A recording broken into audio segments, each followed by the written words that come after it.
Chapter 2, Exercise 21. Show that the union of A union B is equal to the union of A union the union of B.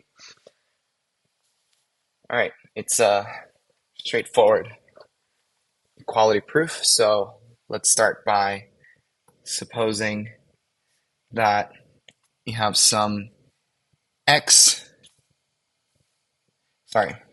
little x in the union of A union B.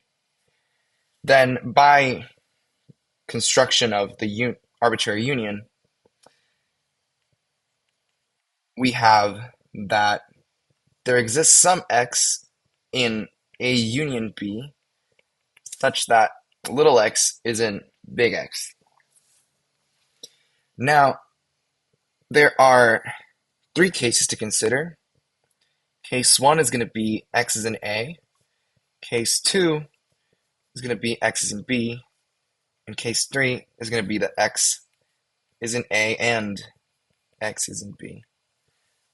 Okay, so let's consider each one individually. 1. If x is in A,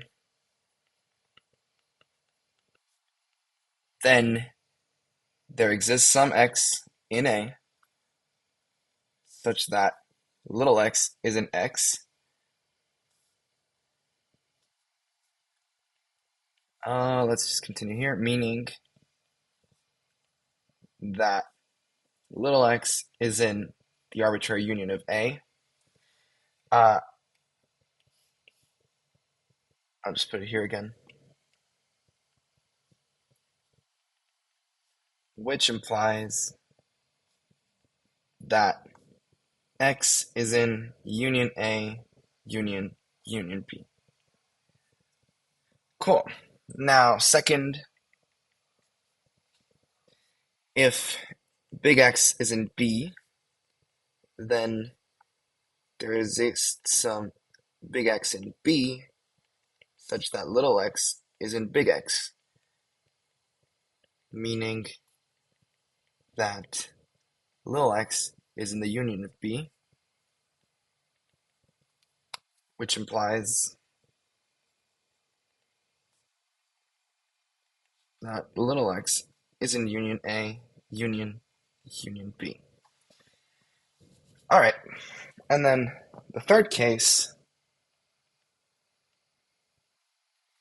if x is in A and x is in B, then both cases apply, and both 1 and 2. So x is going to be in union A, union B. I encourage you to verify that yourself if it's not immediately clear. Right, so in all cases, little x is in union A, union B. So union A, union B must be a subset of union A, union B. Cool. And now, let's just, for bookkeeping's sake, I'm going to label it like this side of the inclusion. And now, let's add a new page. Oh, what's going on? All right. Now, for the other side of the inclusion, we have a very similar case. So, now let's suppose that this little x is in union A, union B instead. Then we have two cases.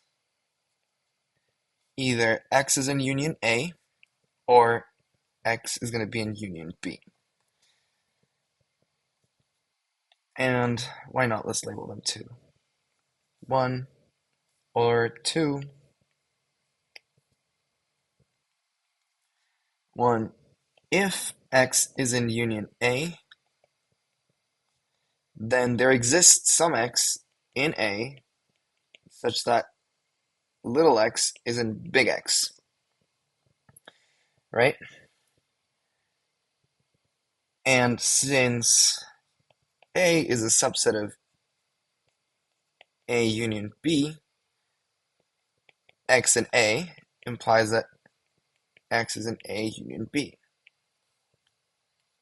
So there exists some X in A union B such that little x is an X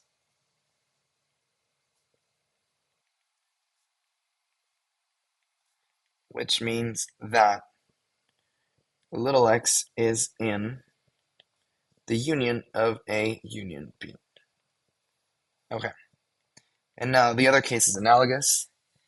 If X is in B,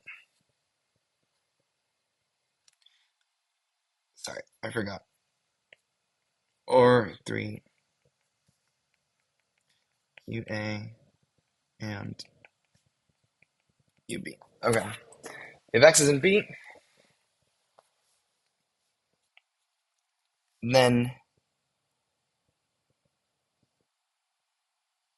how do I do this?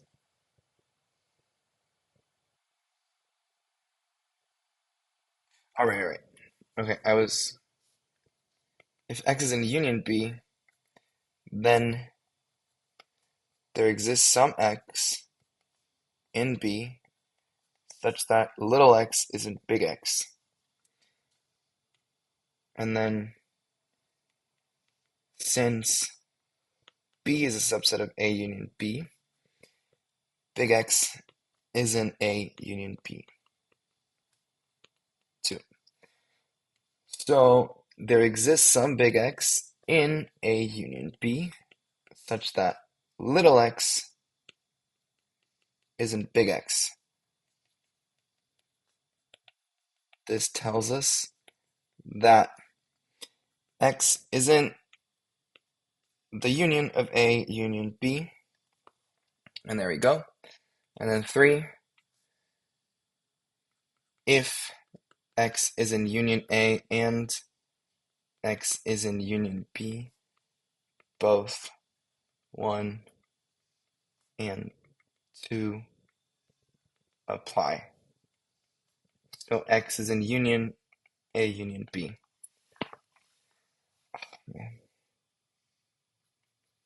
Thus, union of A union, union A union B must be a subset of the union of A union B. I swear this book is as much a math book as it is a tongue twister.